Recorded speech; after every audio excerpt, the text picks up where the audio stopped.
প্রিয় শিক্ষার্থী বন্ধুরা, আজকে আমি তোমাদের নবম এবং দশম শ্রেণীর উচ্চতর গণিতের 8.3-এর 8-এর ক প্রমাণ করো একটা অঙ্ক নিয়ে হাজির হলাম। দেখো, প্রথমে অঙ্কটার বাম পক্ষ আমরা লিখে নিলাম পায়ের মান 180 বসিয়ে ডিগ্রিতে কনভার্ট করব।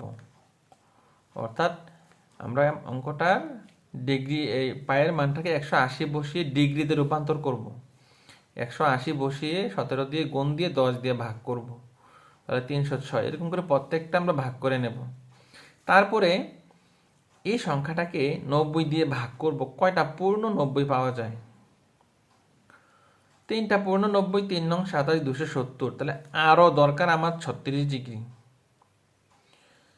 তাহলে সেম একই রকম এখানে আমরা দেখব, যদি আমরা 90 দিয়ে ভাগ করি তাহলে 2টা পূর্ণ 90 পাওয়া যায়, 180। কিন্তু আমার এখানে 34, 44, 54 হয়, কিন্তু আমার পাইতে হবে এখানে ডিগ্রিটা মিলাতে হবে। তো এখানে যদি একটু বাড়াই লিখি 3 নং 27, 270 ডিগ্রি, তাহলে 270 ডিগ্রি হলে কত বেশি লিখেছি আমরা দেখো, তাহলে -36 ডিগ্রি বেশি লিখেছি, তাহলে এটা মাইনাস করে দিলাম। সেম একই রকম দেখো এখানে 162 ডিগ্রি, তো আমরা যদি 90 দিয়ে ভাগ করি 2টা পূর্ণ 90 হয় না, একটু বেশি হয়ে যায়, তাহলে কত ডিগ্রি মাইনাস করলে আমার 162 ডিগ্রি পাওয়া যায়? আমরা দেখলাম যে 18 ডিগ্রি মাইনাস করে দিলেই কিন্তু আমার 162 হয়, অর্থাৎ 180 থেকে 18 বিয়োগ করলে 62 হয়। কেন 18 বিয়োগ করলে? আমরা দেখো শেষের ডিগ্রিটা আছে 18, আমাদের মূল কাজ ছিল শেষের ডিগ্রিটা যেন আমার মিলে যায়। যদি সবগুলা মিলে তাহলে ওকে, আর যে কোনো দুইটা মিললেও আমরা অঙ্কটা সহজে করে ফেলতে পারবো। এখানে 180 ডিগ্রি হবে না, শুধু 18 ডিগ্রি হবে, শুধু 18 ডিগ্রি হবে। এখন আসো, তাহলে আমার 3টা 90, তারপরে প্লাস চিহ্ন, তার মানে চতুর্থ চতুর্ভাগে।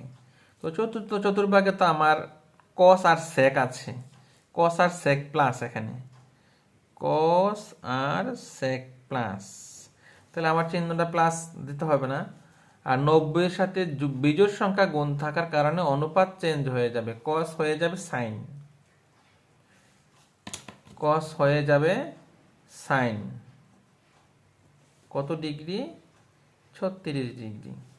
তারপরে দেখো এই 90 ডিগ্রি যাওয়ার 3টা 90 যাওয়ার পর মাইনাস, তার মানে তৃতীয় চতুর্ভাগে আমার কিন্তু কস নেই, মাইনাস, তার মানে মাইনাস। যেহেতু এখানে 3 বিজোড় সংখ্যা, তাইলে কস আর কস থাকবে না, হয়ে যাবে কি সাইন। কত ডিগ্রি? 36 ডিগ্রি। তারপরে দেখো 2টা 90 যাওয়ার পর মাইনাস, তার মানে পেছনের দিকে আসবে। তো পেছনের দিকে যদি আসে তাহলে এখানে তো কস নাই, তো না থাকলে আমরা জানি যে মাইনাস। আর যেহেতু 90-এর সাথে জোড় সংখ্যা গুণ আছে, তাহলে অনুপাত চেঞ্জ হবে না, কস কসে থাকবে 18 ডিগ্রি। আর শেষে যেটা আছে এটা আমরা রেখে দেব, কস 18 ডিগ্রি। এটা কিন্তু আমরা 18 ডিগ্রি। এখন দেখো সাইন 36 ডিগ্রি, সাইন 70 ডিগ্রি কাটা, কস 18 ডিগ্রি, কস 18 ডিগ্রি কাটা, তাহলে আমার দেখো আমরা কিন্তু ডান পক্ষ 0 পেয়ে গেলাম, তার মানে ডান পক্ষ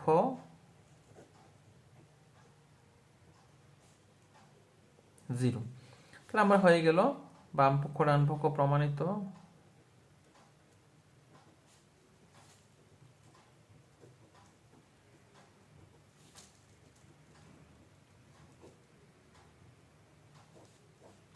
বাম পক্ষ ডান পক্ষ প্রমাণিত। দেখো তোমরা অঙ্কগুলাকে পায়ের মান 180 বসিয়ে ডিগ্রিতে কনভার্ট করে তোমরা সমাধান করতে পারো কিনা নিজে নিজে। দেখো এরকম অঙ্ক, আরও যদি এরকম অঙ্ক পেতে চাও তোমরা আমার ইউটিউব চ্যানেলটাকে সাবস্ক্রাইব করে সাথেই থাকো। আর যারা ফেসবুকে দেখতেছো সবাই আমার ফেসবুক পেজটাকে ফলো দিয়ে সাথে থাকবে, এরকম আরও অঙ্ক নিয়ে তোমাদের সামনে ক্লাস নিয়ে আসতে পারি।